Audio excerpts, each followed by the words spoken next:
ఆదికాండము 12వ అధ్యాయం 1వ వచనం. యెహోవా, నీవు లేచి నీ దేశము నుండి, నీ బంధువుల యొద్ద నుండి, నీ తండ్రి ఇంట నుండి బయలుదేరి నేను నీకు చూపించు దేశమునకు వెళ్ళుము.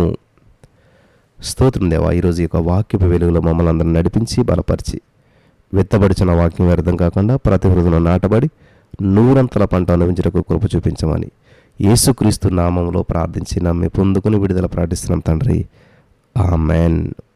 ఇది చాలా అద్భుతమైన చాలా ప్రాముఖ్యమైనటువంటి విషయాన్ని జాగ్రత్తగా గమనించాలి. దేవుడు మరి ఇక్కడ మనం గమనించినట్లయితే ప్రియులరా, అబ్రహాంతో చెప్తున్నటువంటి అద్భుతమైన మాట ఏం చెప్తున్నాడు? నీవు లేచి, దేవునికి స్తోత్రం, మొట్టమొదటి ఏం చేయాలంటే లేవాలి. అది నిద్ర మత్తునైనా జయించి లేవాలి, లేకపోతే నీ బంధకాల నుంచి అయినా జయించి లేవాలి, లేకపోతే నువ్వు ఉన్న పరిస్థితుల నుంచైనా లేచి బయటికి రావాలి. నువ్వు లేవనంత కాలం దేవుడు ఏమీ చేయలేడు. చెప్తున్నాడు దేవుడు, నువ్వు లేచి నీ దేశము నుండి, నీ బంధువుల వద్ద నుండి, నీ తండ్రి ఇంటి నుండి బయలుదేరి, అంటే బయటికి రా, నేను చూపించే దేశానికి వెళ్ళు. హల్లెలూయా. ఈ రోజున ఈ మాటలు వింటున్న ప్రతి వారితో దేవుడు ఒక అద్భుతమైనటువంటి మరి ఒక మాట సెలవిస్తూ ఉన్నాడు, ఒక ఇన్స్ట్రక్షన్ ఇస్తూ ఉన్నాడు. నువ్వు లేచిరా, లే అని చెప్పి దేవుడు సెలవిస్తున్నాడు. ఒకవేళ నువ్వు నిద్రమత్తులో ఉన్నావేమో, నువ్వు మంచం మీద ఉన్నావేమో, లేకపోతే నువ్వు బంధకాల్లో ఉన్నావో, లేకపోతే నువ్వు ఎటువంటి పరిస్థితుల్లో ఉన్నావో, నువ్వు వాటిని లేచి ఆ బంధకాలను విడిచి బయటకు వస్తే నేను నీకు చూపించేటువంటి దారిలో నువ్వు నడిచినట్లయితే ఏం చేస్తాడంటండి? ఆదికాండం 12వ వచనం దేవుడు అంటే నువ్వు లేచి బయటికి రా, నేను చూపించే చోటుకు వెళ్ళు అన్నాడు. వెళ్తే ఏం జరుగుతుందంట? 2వ వచనం, నిన్ను గొప్ప జనముగా చేసి నేను ఆశీర్వదించి నీ నామాన్ని గొప్ప చేయుదును, నీవు ఆశీర్వాదకరంగా ఉంటావు, నీవు ఆశీర్వాదకరంగా ఉంటావు. హల్లెలూయా, దేవునికి స్తోత్రం కలుగును గాక. ఈరోజు నీ మాటలు విన్న ప్రియమైనటువంటి సహోదరి స్నేహితులారా, యేసయ్య నీతోటే మాట్లాడుతున్నాడు. యేసయ్య నిన్ను గొప్పగా చేయాలని చూస్తూ ఉన్నాడు, కానీ నువ్వు లేవట్లేదు, నువ్వు లేవలేకపోతున్నావు. నీ మంచాన్ని మత్తుని జయించలేకపోతున్నావు, లేకపోతే నీ మానసిక ఒత్తిడిని జయించలేకపోతున్నావు, లేకపోతే నీ ఆలోచన అంతా కూడా నీ బంధువులు, నీ స్నేహితులు, నీ సమస్యలు, నీ అప్పులు, నీ రోగము అనే ఆలోచన చేస్తున్నావు. వాటన్నిటిని విడిచిపెట్టి రమ్మంటున్నాడు దేవుడు ఈ రోజున. వాటన్నిటిని పక్కన పెట్టి దేవుని యొక్క సన్నిధిలోకి రమ్మంటున్నాడు. హల్లెలూయా, దేవునికి స్తోత్రం. నువ్వు లేచి నాతో గడుపు, నా సన్నిధిలోని గడుపు, నాతో మరి నీ సమయాన్ని కేటాయించి అంటున్నాడు దేవుడు. వింటున్నారా? కాబట్టి ఇంతవరకు మీరు మీ యొక్క ఆలోచన అంతా కూడా మీ సమస్యల గురించి ఆలోచించారేమో. ఇంతవరకు మీ యొక్క ఆలోచన అంతా కూడా నా జీవితం ఏంటి, నా బ్రతుకేంటి, నా పరిస్థితి ఏంటి అనేటువంటి ఆలోచనతో గడిపినట్లయితే ఈ రోజున పరిశుద్ధాత్మ దేవుడు మీతో మాట్లాడుతున్నాడు. నువ్వు లేచి ఆ పరిస్థితుల నుంచి లేచి, ఆ బంధకాల నుంచి లేచి, చూసారా, నీ దేశం నుండి, అంటే నీ లోకం ఏంటి ఇదంతాను? నీ లోకం అంతా ఏమన్నది? ఇంతవరకు అప్పుల సమస్యలు, అనారోగ్యం, ఇదే నీ లోకం అయిపోయిందా?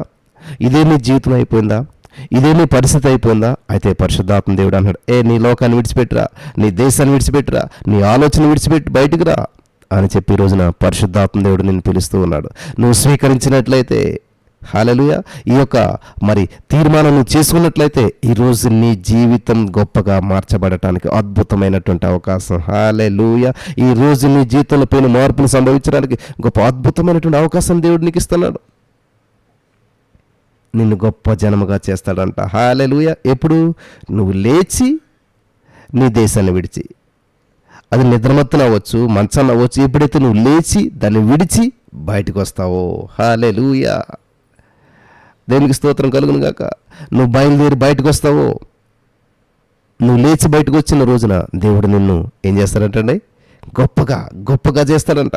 కాబట్టి మంచాన్ని మత్తుని జయించినటువంటి వారిని దేవుడు ఏమీ చేయలేడు. నువ్వు లేచి బయటకు వచ్చినట్లయితే దేవుడు నిన్ను గొప్ప చేయాలని చూస్తున్నాడు. కాబట్టి నువ్వు లేవలేనంత కాలం, నువ్వు రాలేనంత కాలం దేవుడు ఏమీ చేయలేడు. కాబట్టి నీ యొక్క అభివృద్ధి, నీ యొక్క హెచ్చింపు, నీ యొక్క ఫలింపు, నీ యొక్క గొప్పతనము, నీ యొక్క ఆశీర్వాదము, ఇవన్నీ కూడా నీ మీదే ఆధారపడి ఉన్నాయి, దేవుని మీద కాదు. దేవుడు రెడీ, దేవుడు సిద్ధంగా ఉన్నాడు. దేవుడు ఇవ్వటానికి సిద్ధం. నువ్వు తీసుకోవడానికి సిద్ధంగా ఉన్నావా? నువ్వు హెచ్చించబడటానికి సిద్ధంగా ఉన్నావా?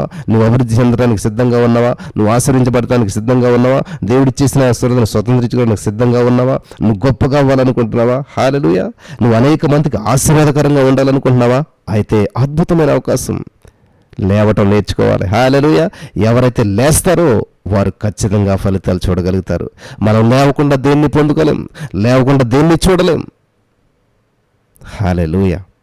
అబ్రహాం తోటి, విశ్వాసులకు తండ్రి అయినటువంటి అబ్రహాంతో దేవుడు చెప్తున్నాడు, విశ్వాసులకు తండ్రిగా ఎప్పుడు మార్చబడ్డాడు, అనేక జనములకు తండ్రిగా ఎప్పుడు మార్చబడ్డాడు అంటే దేవుడు చెప్పింది విన్నాడు, చేశాడు, స్వీకరించాడు, విడిచిపెట్టాడు. నువ్వు ఒకటి విడిచిపెడితే కానీ ఒకటి పొందుకోలేవు. కాబట్టి ఈ రోజున అనేక మంది నిద్రను త్యాగం చేశారు, అనేక మంది ప్రతికూల పరిస్థితులన్నింటినీ మరి ఎదిరించారు, జయించారు. కాబట్టి ఈ రోజున ఇక్కడ గడపగలుగుతున్నారు. మరి అనేక మంది మీతో పాటు ప్రార్థించేటువంటి వారు, అనేక మంది మీతో పాటు ముందుకొచ్చారు. కానీ ఈరోజు చాలామంది ఆగిపోయారు. కారణం ఏంటి తెలుసా? జయించలేకపోవటం, సహించలేకపోవటం, సహనం లేకపోవటం. బయలుదేరారు, ఒక పనిని ప్రారంభించారు కానీ కొనసాగించలేకపోయారు. నా ప్రేమైనటువంటి సహోదరి, ఈరోజు దేవుడు నీతో మాట్లాడుతున్నాడు.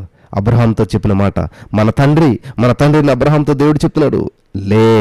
ఎవరు చెప్తున్నారండి? లార్డ్ హ్యాడ్ సెడ్ అంటూ Abraham. Hallelujah. Lord had said అంటూ అబ్రహాం.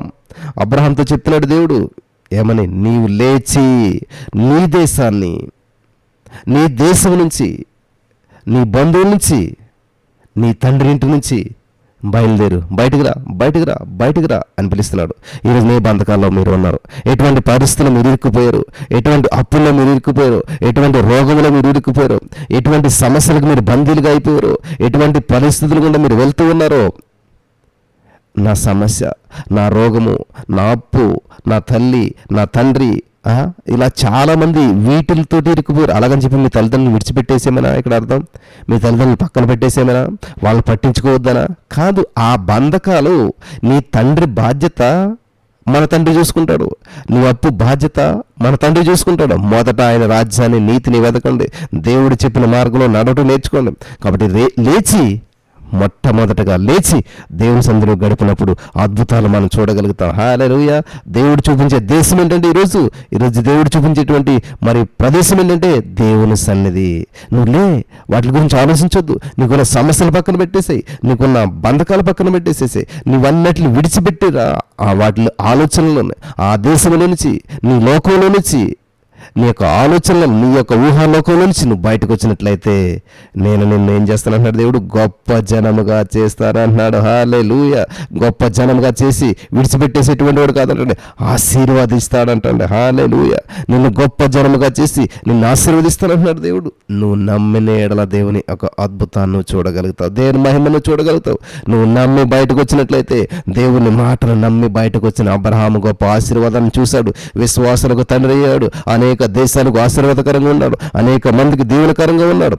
ఈరోజు నీ మాటలు వింటున్న ప్రియమైనటువంటి సహోదరి, స్నేహితుల, ఇంతవరకు నీ బంధకాలు, సమస్యలు, వీటి గురించి ఆలోచన చేస్తూ అదే జీవితాన్ని జీవించేసేసావు. ఈరోజు విడుదల దినం, ఈరోజు విమోచన దినం, ఈరోజు నువ్వు బయటపడేటువంటి దినం, ఈరోజు నువ్వు బయటకు వచ్చేటువంటి సమయం. నువ్వు నమ్మిన ఎడల దేవుని మహిమను చూస్తావు, నువ్వు నమ్మిన ఎడల దేవుని శక్తిని అనుభవించగలుగుతావు. నువ్వు నమ్మిన ఎడల నీ జీవితంలో నీ కొరకు దేవుడు సిద్ధం చేసిన ప్రతి మేలు, ప్రతి ఆశీర్వాదం, ప్రతి హెచ్చింపు, ప్రతి అద్భుతం, ప్రతి కార్యాన్ని నువ్వు ఈరోజు స్వతంత్రించుకోగలుగుతావు కేవలం విశ్వసించడం వల్ల మాత్రమే. హల్లెలూయా. నమ్ముతున్నారా? నా యేసయ్య నా కొరకు ఒక ఉన్నతమైన ప్రణాళికను సిద్ధం చేశాడు. నా యేసయ్య నా కొరకు ఒక అద్భుతమైన ప్రణాళికను సిద్ధం చేశాడు. ఆనాడు అబ్రహామును హెచ్చించినటువంటి దేవుడు అబ్రహాము ఆశీర్వాదాన్ని నా కొరకు సిద్ధం చేశాడు. నేను శపించబడిన వ్యక్తిని కాదు, నేను దీవించబడిన వ్యక్తిని, నేను అబ్రహాము ఆశీర్వాదాలకు వారసుని అని నువ్వు నమ్మినట్లయితే బయటికి రా. ప్రతిరోజు నీ యొక్క మత్తు నుంచి బయటికి రా, నీ యొక్క మంచం నుంచి బయటికి రా, నీ యొక్క ఆలోచన నుంచి బయటికి రా. నీకున్న సమస్తాన్ని పక్కన పెట్టి ప్రభు సన్నిధిలో గడిపి చూడండి. హల్లెలూయా. ప్రతిరోజు ప్రభు సన్నిధిని అనుభవించి చూడండి, అద్భుతాలు చూస్తారు. మరి పరిశుద్ధాత్మ దేవుడు ఈ మాటలు వినిచిన ప్రతి వారికి కూడా అటువంటి అవకాశాన్ని అనుగ్రహించి నడిపించి బలపరచును గాక. ఆమేన్.